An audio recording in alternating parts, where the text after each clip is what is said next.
Dans cette vidéo, on va décrire ce que c'est qu'un sous-espace vectoriel, en commençant par une petite définition, avec un exemple. Ensuite, on va se demander comment est-ce qu'on fait pour savoir si un vecteur appartient ou non à un sous-espace vectoriel. Et en dernier, on va définir ce que c'est que la dimension et la base d'un sous-espace vectoriel. C'est parti.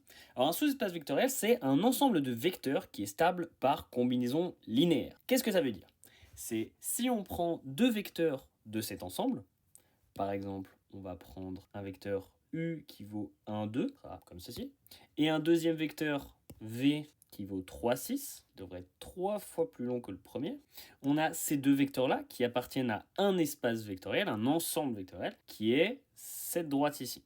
Et cette droite, elle va être égale à y égale à 2x. Pourquoi? Parce qu'une droite, ça s'écrit y égale à ax plus b. B, ça correspond à l'ordonnée à l'origine qui est nulle ici. Et a, c'est la pente. Et la pente ici, elle vaut 2. Donc on va voir dans cet espace qui est la droite, est-ce qu'on a un sous-espace vectoriel? Donc on va prendre les deux vecteurs u et v qui appartiennent à cet espace.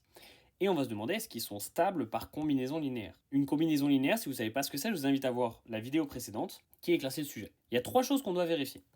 La première, c'est si leur somme appartient toujours à l'ensemble. Donc si je fais U et que j'ajoute V, je suis bien toujours sur la droite. Donc ça marche. U plus V appartient bien à mon ensemble. Si je multiplie le vecteur par un scalaire, par un nombre, alors il faudrait que le résultat soit toujours dans l'ensemble. Donc si je prends le vecteur U, que je le multiplie 3 fois, j'obtiens un vecteur qui est lui aussi toujours dans l'ensemble. Et la dernière chose à vérifier, c'est est-ce que le vecteur nul, donc le vecteur 0, appartient à l'ensemble. Et le vecteur nul ici, il appartient bien à cette droite. Donc je résume. Si vous voulez savoir si les vecteurs forment un sous-espace vectoriel, il y a 3 conditions à prendre en compte. C'est que leurs sommes appartiennent à l'ensemble.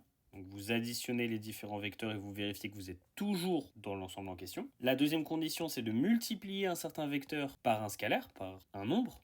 Et vous voyez si vous tombez toujours dans l'ensemble. Et la dernière chose, c'est le vecteur nul appartient à celui-ci. Si on reprend l'exemple là, on a un ensemble qui est la droite y égale à 2x, qui est une droite passant par l'origine. On va prendre deux vecteurs dans cet ensemble.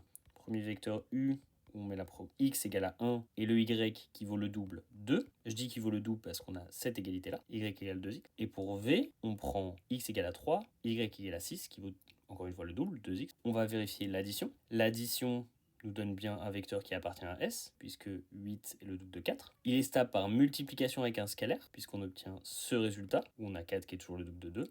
Et le vecteur nul appartient bien à cet ensemble, puisque 0 est égal à 2 fois 0. Maintenant, on va essayer de se demander, est-ce que V, ce vecteur, appartient au sous-espace vectoriel de V1 et V2? C'est-à-dire que V1 et V2, ils vont créer un espace. On peut définir avec le quadrillage formé par les vecteurs.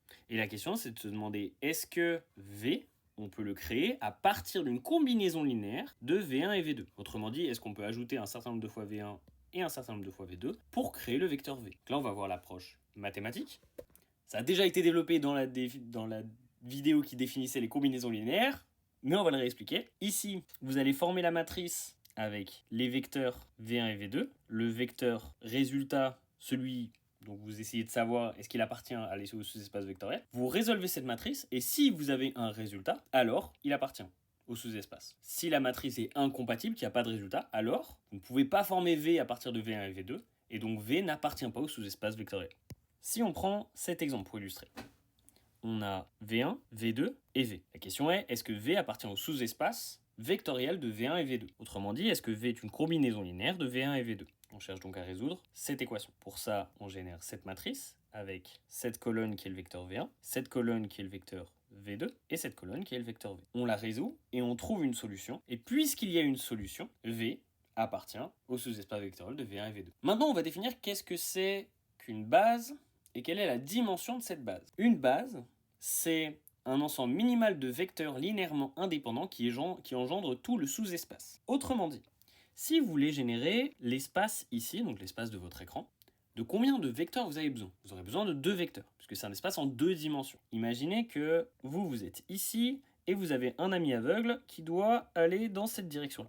Vous, c'est Fort Boyard, vous avez uniquement le droit de le guider par la voie. Vous allez pouvoir lui dire, ok, prends 3 pas vers l'avant, ensuite va 2 fois à droite, et de nouveau 2 fois dans la première direction. Là, ce que vous venez de faire, c'est une combinaison linéaire. Et avec le vecteur en haut et à droite, vous avez pu former tout l'espace, puisque vous pouvez diriger votre ami vers n'importe quel point du plan. Une base, c'est donc 2 vecteurs qui ne sont pas collinaires, parce que sinon ça vous donne la même direction, donc vous aurez 2 fois la même information. Et la dimension de l'espace engendré, c'est le nombre de vecteurs de cette base. Donc pour générer un espace en 2 dimensions, vous aurez besoin de 2 vecteurs qui sont linéairement indépendants. C'est-à-dire que vous ne pouvez pas former le premier avec le deuxième. Autrement dit, vous avez besoin de 2 vecteurs qui sont non collinaires. Maintenant, si on veut passer en 3D, on va avoir besoin d'un troisième vecteur, et on ne peut pas prendre un vecteur qui appartient au sous-espace V1, V2 ici, puisqu'on ne pourra pas aller dans cette direction. On ne pourra pas sortir du plan. Donc il nous faut un troisième vecteur, linéairement indépendant des 2 premiers, et grâce